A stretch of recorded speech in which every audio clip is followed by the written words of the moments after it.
I think it all sort of goes back to, in my opinion, education. And for me, it's almost like there's a fear of saying, this is what we were a part of, this is what we did. There's almost like a fear of it, and I keep coming up with the I was talking to a friend of mine, and I was saying, it's like having a paedophile in your house. You've got a paedophile in your house, you know there's a paedophile in your house, but you don't want to admit it. So that paedophile will still do whatever they want. It will only be stopped, or you'll only try and do something until you said, you're a paedophile, you're in our house, you should not be in here. Someone else then. Yeah, you should not be here. But don't try and sweep it under the carpet. Yeah.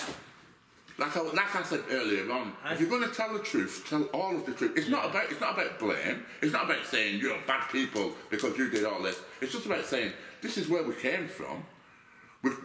Let's try and improve things. Let's learn from what we've done.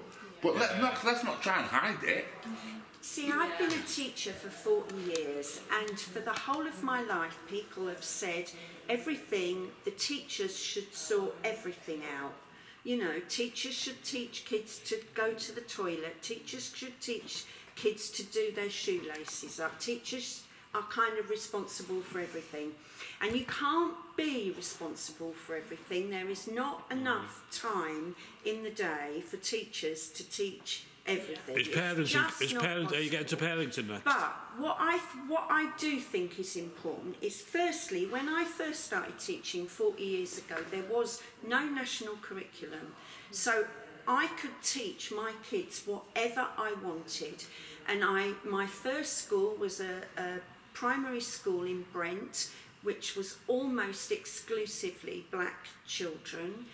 And so I base my curriculum around what they were interested in, and I would ask them to bring things in from home,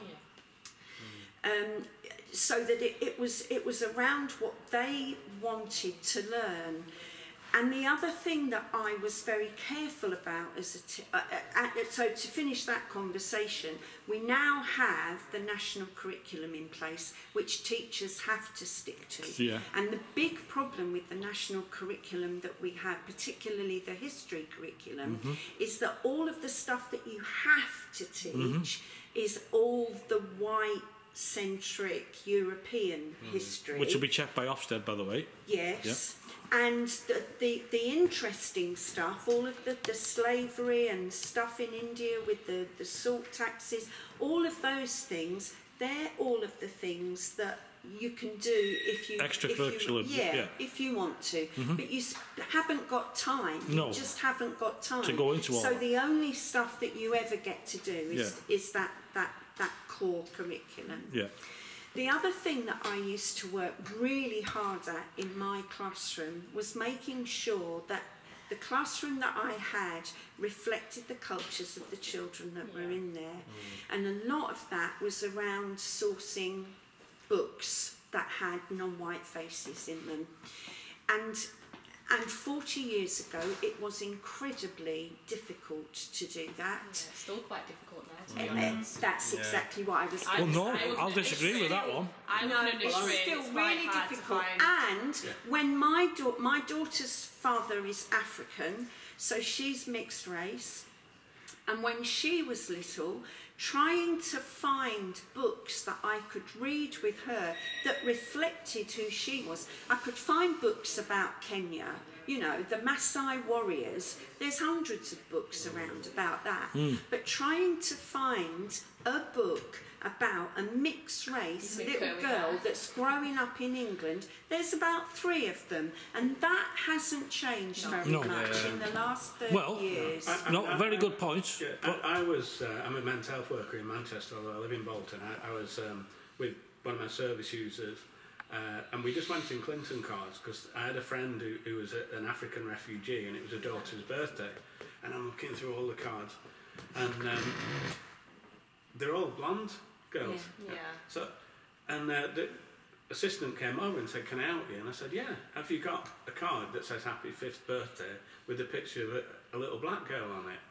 and they went through. Of course, I knew it was by that point. I knew it wasn't going to be there. No, but they're going through all the cards, and even my service user, the guy with mental health, white guy with mental health problems, when we came out, he said, "I've never ever thought just this don't think about out. It's things like ridiculous." that. Well, what about the right-wing view on that then? Because the right-wing view on that is that if you Google now, happy English family or British family, yeah, you've got the stereotypical cliche now, which is coming along, which is not liked by your nationalists and right-wing, who are not extreme right-wing at all.